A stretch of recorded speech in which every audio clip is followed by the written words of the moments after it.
मित्रांनो, हृदयस्थ नमस्कार. आजचा विषय आहे मिर्झा राजा जयसिंग यांची स्वराज्यावर मोहीम आणि यात घडून आलेली मिर्झा राजा जयसिंग व शिवाजी राजे यांची राजनीती. कोण होता मिर्झा राजा जयसिंग? त्याला ही मोहीम का करावी लागली? समकालीन कुतुबशाही, आदिलशाही, पोर्तुगीजांची भूमिका काय होती आणि या सर्वात पुरंदरचा तह काय होता? महाराजांना 23 किल्ले मुघलांना का द्यावे लागले? पुरंदर तहातील अटी काय होत्या? महाराजांना आग्र्याला का जावे लागले? महाराजांचा शांत आणि संयमीपणा व या दोघांचे राजकारण इत्यादी बाबींवर आज आपण प्रकाश टाकण्याचा प्रयत्न करणार आहोत. मी राजा महाराज व आपले चॅनल राजा महाराज आपण सबस्क्राईब करता, त्याला शेअर करता, आपले फार फार धन्यवाद.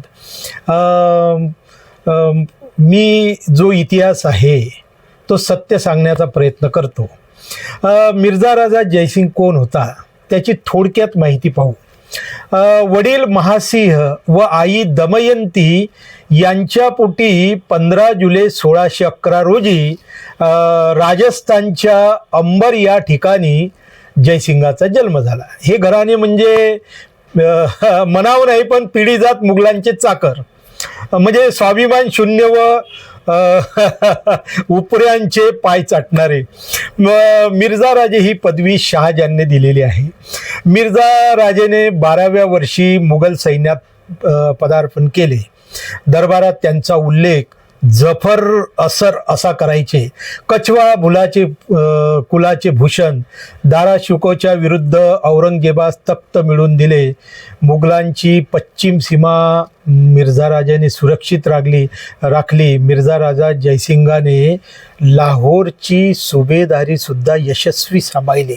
असा हा मिर्झा राजा जयसिंग भीष्म पराक्रमी, मोठा ज्ञानी, प्रचंड अनुभवी, अभ्यासू, हिंदी, फारसी, तुर्की, इराणी व संस्कृत या भाषेवर मिर्झा राजेंचं प्रभुत्व.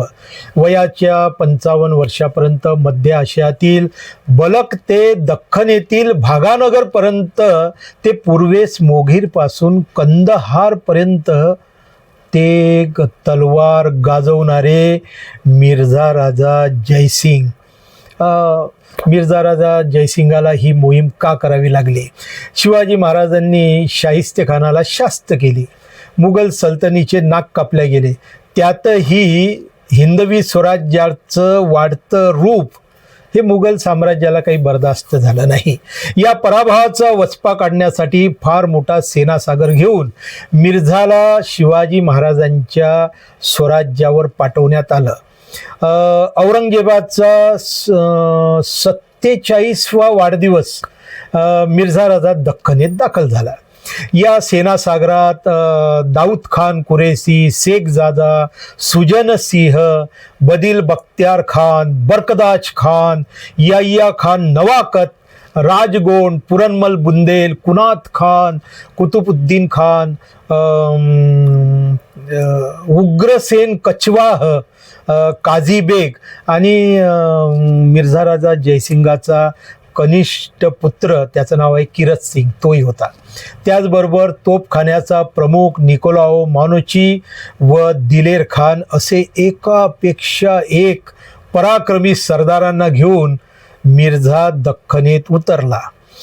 जातेवेळी औरंगजेब मिर्झाला म्हणाला, अल्लाहुम बिल असूल व बिल अवलू व बिल असीस, म्हणजे राजा साहब आपण फिरोजी दस्त करालच, आम्ही प्रतीक्षा करू.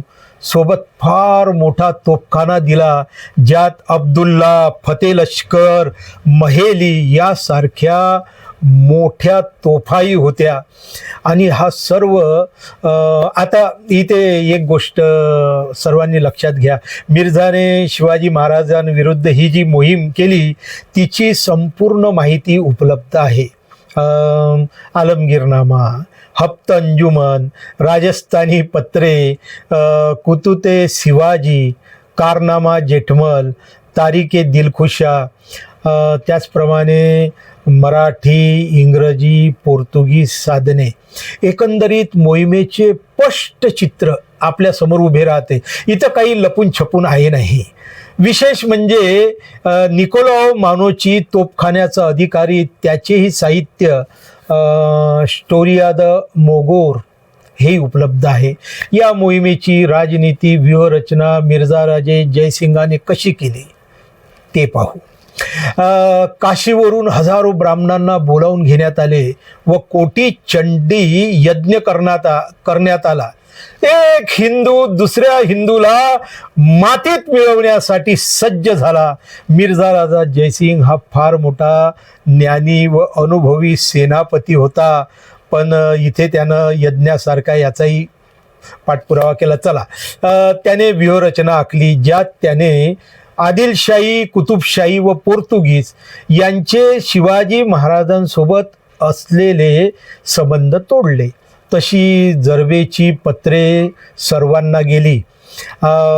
आपल्या सैन्याच्या त्याने 4,000, 6,000, 8,000, 10,000, 12,000 अशा तुकड्या पाठवण्यात आल्या. मराठ्यांच्या हालचाली जास्त कुठून होतात याची गुप्तहेराकडून माहिती काढण्यात आली. या माहितीच्या आधारे कल्याण, लोहगड आणि पुणे अशा मर्मस्थळी लष्करी पथके ठेवण्यात आली. अन्यही काही लष्करी पथके ठेवण्यात आली आणि सर्वात महत्त्वाचा अंमल बजावण्यात आला तो असा: महाराजांच्या राज्यातील रयतेवर हल्ले करायचे व प्रदेश उद्ध्वस्त करायचा. गाव खेडी जाळपोळ करून उद्ध्वस्त करायची. जे शरण येणार नाही त्यांची कत्तल करायची. स्त्री पुरुषांना ताब्यात घ्यायचे, गुरे ढोरे ताब्यात घ्यायचे. रयतेची अवस्था देमाय धरणी ठाय अशीच झाली असणार यात शंकाच नाही. इतका कोटीचा अत्याचार जयसिंगाने या रयतेवर केला. आता बाकी अन्य सत्तेच्या भूमिका पाहू. पोर्तुगीजांनी मोगलांना सांगितले, आम्ही शिवाजीला मदत करणार नाही. पण उत्तर कोकणच्या गव्हर्नरला पोर्तुगीज पत्रे लिहितात. त्या पत्रातील एक उतारा फार काही सांगून जातो. ते पत्रात लिहितात, तुम्ही शिवाजीला दारुगोळा आणि रसद याद्वारे मदत करू शकत असला तर अशी मदत पैशाच्या मोबदल्यात अवश्य करावी. कोणी लिहिलंय हे? पोर्तुगीजांनी लिहिलंय कोकणच्या गव्हर्नरला. कारण शिवाजीला या मुलकातून जावे लागावे आणि मोगलांनी येथे सत्ता ग्रहण करावी हे पोर्तुगीज सरकारला जड जाईल. म्हणजे थोडक्यात एक वेळ शिवाजी राजे चालतील पण मुघल नकोच अशी पोर्तुगीजांची धारणा होती. भागानगरचा कुतुबशाह, विजापूरचा आदिलशाह हाही मोगलांच्या दडपणासमोर नरम पडला. मिर्झाने आदिलशाहीला सक्त आदेश दिला, तो म्हणजे शिवाजी विरुद्ध मोहीम करण्याचा. पण आदिलशाहीने कोकणात थोडीफार मोहीम केली, पण आदिलशाहीने इथे महाराजांच्या विरुद्ध मोहीम काढली नाही. कारण महाराजांच्या स्वराज्यानंतर दुसरा नंबर विजापूरचाच आहे हे आदिलशाहीला पक्के ठाऊक होते. कारण स्वराज्यानंतर आदिलशाहीच होती. ज्यावेळेस ही दख्खनची मोहीम ठरली त्यावेळी औरंगजेबाने मिर्झाला ठामपणे सांगितले होते, आदिलशाही, कुतुबशाही आणि स्वराज्य हे खालसा करायचे. आणि ही गोष्ट काही गुप्त राहिलेली नव्हती. मोगल आपल्याला सोडणार नाही ही खात्री विजापूरला होतीच. म्हणून आदिलशाह विजापूरच्या बंदोबस्ताच्या मागे लागला. त्याने किल्ल्याचा बंदोबस्त केला. शिवाजी महाराजांना एकटे पाडण्याचे जयसिंगाचे षडयंत्र यशस्वी झाले. अनेक असंतुष्टाचा मेळावा जयसिंगाच्या झेंड्याखाली गोळा झाला. यात जवाहर रामनगरचे राजे आणि त्यात एक विशेष म्हणजे विजापूरचा मातब्बर सरदार मुल्ला अहमद, ज्याच्याकडे कोकणाचा भार दिला होता, तोही मिर्झाच्या मदतीला आला. जंजिऱ्याचा सिद्धी तोही मिर्झाच्या झेंड्याखाली एकत्र आला. पुण्यावर 4,000 घोडेस्वारांनिशी कुबात खान याची नेमणूक केली. इतर ठिकाणी अनेकांच्या नेमणुका करून मिर्झा राजा जयसिंग पुरंदरकडे निघाला. दिलेर खानाने पुरंदरला वेढा दिला. मोगलांचे फिरते सैन्य दस्ते दिसेल ते उद्ध्वस्त करीत होते. काही ठळक सांगतो. रोईडा किल्ल्याच्या परिसरातील 50 खेड्यांना आगी लावल्या. लगतच्या डोंगर माथ्यावरील 4 खेडी जमीनदोस्त केली, नेस्तनाबूत. अनेक रहिवाशांना कैद करण्यात आले. गुरे ढोरे, बायका पोरे व इतरही सामान मुघलांनी ताब्यात घेतले. दुसरं, कोंढाण्याच्या परिसरातील अनेक खेडी उद्ध्वस्त केली. अशीच परिस्थिती. कुवारी किल्ल्याच्या सभोवतील भाग खेडी उद्ध्वस्त करण्यात आली.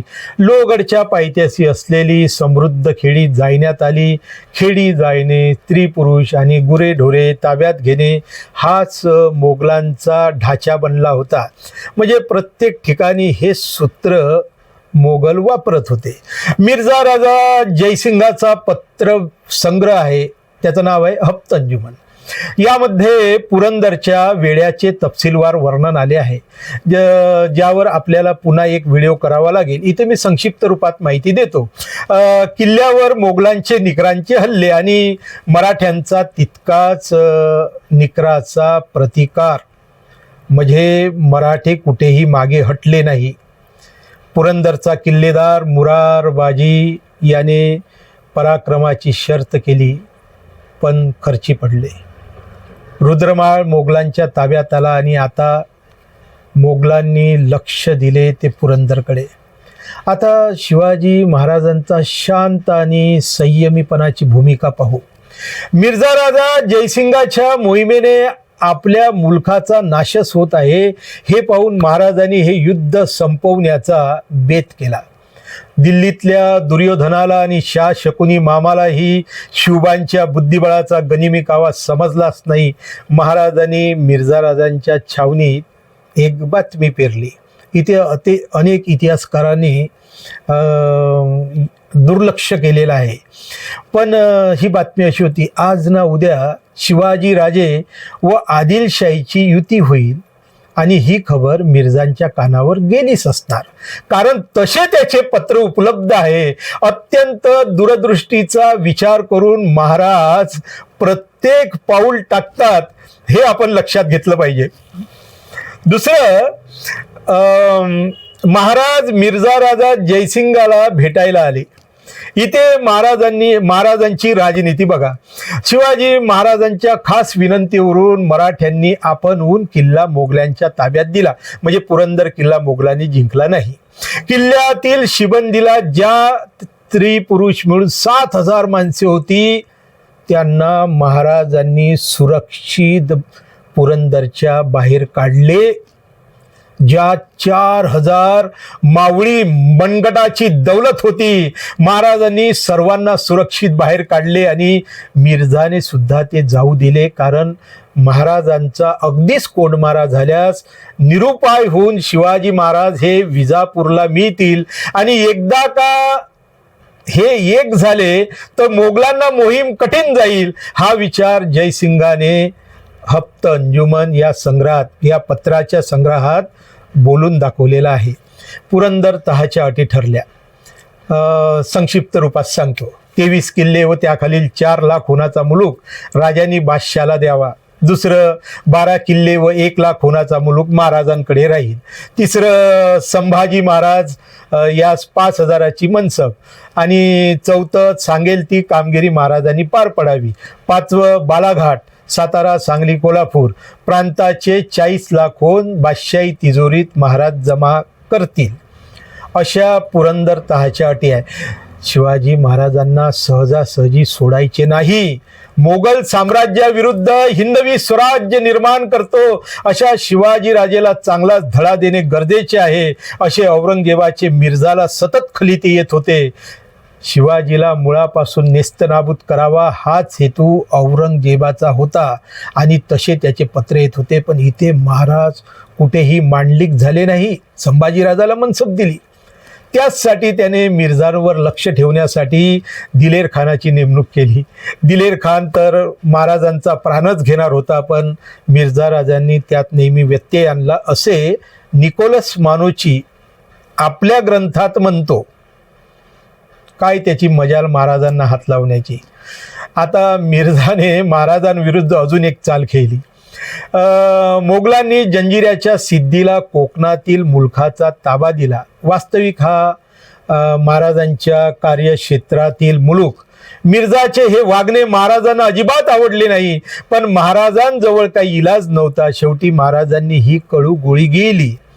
पण इथे एक लक्षात ठेवा की कौटिल्याच्या अर्थशास्त्राप्रमाणे ही पुरुषांतर संधी होती. महाराजांनी हा पान उतारा अतिशय दृढपणे आणि संयमाने सहन केला. यातच त्यांचे मोठेपण आहे. राज्यातील रयतेसाठी महाराजांना हे करावं लागलं.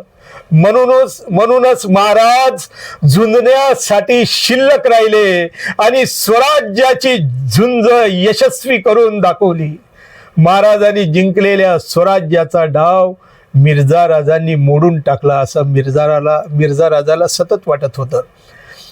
पण महाराजांनी सर्व गेल्यानंतरही पुन्हा शून्यातून विश्व निर्माण केले. यातच महाराजांचे सर्व काही आले. जयसिंगाच्या छावणी स्टोरी ऑफ द मोगरचा लेखक निकोलाव मनुची याने बरीच हकीकत लिहून ठेवली आहे. बाकी तहाच्या अटीबद्दल औरंगजेबाने मान्यता दिली खरी, पण ते मोकळ्या मनाने दिली नाही. अत्यंत कपटी माणूस आहे तो. शिवाजी महाराजांचे सर्व किल्ले सर्व मुलूक काढून घ्यावा असेच औरंगजेबाचे मत होते. असो, जयसिंगाचा जय झाला. महाराजांचा प्रभाव कमी झाला, पराभव झाला नाही. तरी विजापूरच्या मोहिमेत आमच्याबरोबर राहा असे जयसिंग म्हणाले. महाराजांनी ही कडू घास स्वीकार केला.